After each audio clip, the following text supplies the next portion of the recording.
don't have privilege when you basically just said that trans people aren't valid. They're not a thing. They're just girls pretending to be boys or boys pretending to be girls. Okay. Like, okay. Oh, someone's excited. Okay. Sex is biological, but gender is a completely different thing. No, gender is not disconnected from sex. So. It's not completely disconnected, but it's still a cultural thing. It's still from society. It's okay. No, it is not in the mind. Okay, you're not a man if you think you're a man. And I didn't say pretending, or if I did, I shouldn't have said pretending. Let me amend. You said playing. Okay, I said a boy who thinks he's a girl. That's the usual phraseology I use.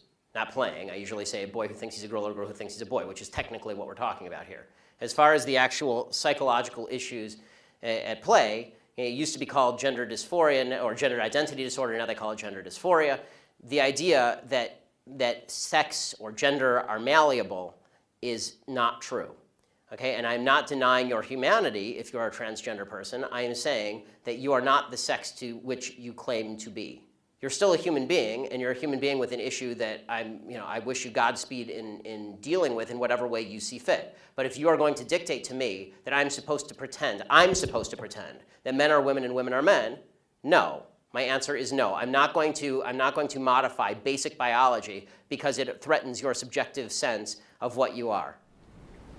Okay, but you're still saying these kids should not be accepted because they don't really fit in either place? They can't just I'm saying that the Boy Scouts have a standard. You must be a biological boy to be a Boy Scout. You have to be a boy to be a Boy Scout. Where's that written, though?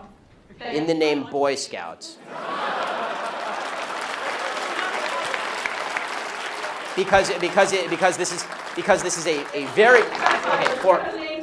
because for all of human history, boy meant boy and girl meant girl. Boy did not mean girl. People are very more same-sex culture. And if I call you a moose, are you suddenly a moose? Okay, if I redefine our terms. No, yes, that's right. Men and women are a completely different thing. This is true. Have you ever met a man or a woman? They're completely different. It's a completely different thing. You can't just say you're a cat. It's not a thing. It's genders. It's not saying you're okay, why is that? I don't understand. Why? Okay, let me ask you this. Okay, I won't ask you how old. I will ask you how old you are, okay? Because you're young enough that it's probably not insulting to ask you. So. I'm 22, so I'm probably young and naive, right? No. Why aren't you 60? Why aren't you 60? Because and why can't you identify as 60? What is the problem with you identifying as 60? It's not the same as gender. You can't just... You're right. Age is significantly less important than gender. You can't magically change your gender. You can't magically change your sex. You can't magically change your age. You can still legally change it. People recognize You can't legally change your age, by the way. Obviously. You can change your name, you can change your sex, you can change your identity. Just because you can do things legally doesn't mean that they are correct biologically. You could do lots of things in the past that were incorrect biologically and correct legally. For a long period of time in the United States, sterilization of the mentally ill took place. That didn't make it okay. Skinner versus Oklahoma. Justice Oliver Wendell Holmes wrote the decision. Right. I still don't understand how you're accepting these children that are... It's not a matter of open-minded and accepting. I want them to get treatment that they see fit, but that's not involving me. The idea behind the transgender movement as a civil rights movement is the idea that all of their problems would just go away if I would pretend that they were the sex to which they claim membership. That's nonsense. The transgender suicide rate is 40%. It is 40%. And according to the Anderson School at UCLA, it makes no difference. There's a study that came out last year. It makes no difference, virtually no difference, statistically speaking, as to whether people recognize you as a transgender person or not, which suggests there's a very high comorbidity between transgenderism, whatever that mental state may be, and suicidality. That has nothing to do with how society treats you. Do you think it could be because of they're bullied at school? No, I don't think that. I do not think that the discrepancy. First of all, I'm against bullying of any sort. Okay, the idea that somebody would beat somebody up is terrible. Okay, as somebody who's viciously bullied in high school, I'm not a fan of bullying. But the idea that the normal suicide rate across the United States is 4%. The suicide rate in the transgender community is 40%. The idea that 36% more transgender people are committing suicide because people are mean to them is ridiculous. It's not true, and it's not backed by any science that anyone can cite. It is pure conjecture. In fact, it's not even true that bullying causes suicide, according to a lot of studies. For example, in the black community, where the idea is supposedly that America is a racist society, blacks are bullied a lot. Okay, in the black community has significantly lower suicide rates than in the white community.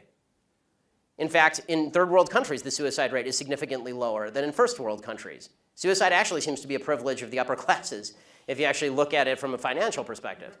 So the idea that suicidality is directly a result of people like me saying, no, men are not women and women are not men, it's not true. It's also... So you think it doesn't impact their identity at all, or their depression, or how they feel about themselves? I think the idea that you're going to sacrifice the entire society's proper definition of sex because you think that there is in legal terms, somebody with an eggshell skull, meaning that somebody who has a pre-existing condition that makes them more susceptible to criticism, that is not a way to run a society. You can't sacrifice truth because some people are going to actually suffer because of the truth. Plus, there's no evidence whatsoever that the suicide rate would go down in the transgender community in any marked way if people just started pretending that men were women and women were men. We're trying that experiment now. We'll find out whether it works. So far, no evidence.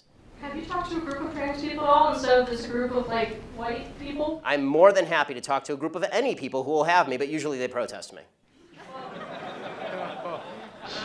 Okay, last question about your Planned Parenthood thing.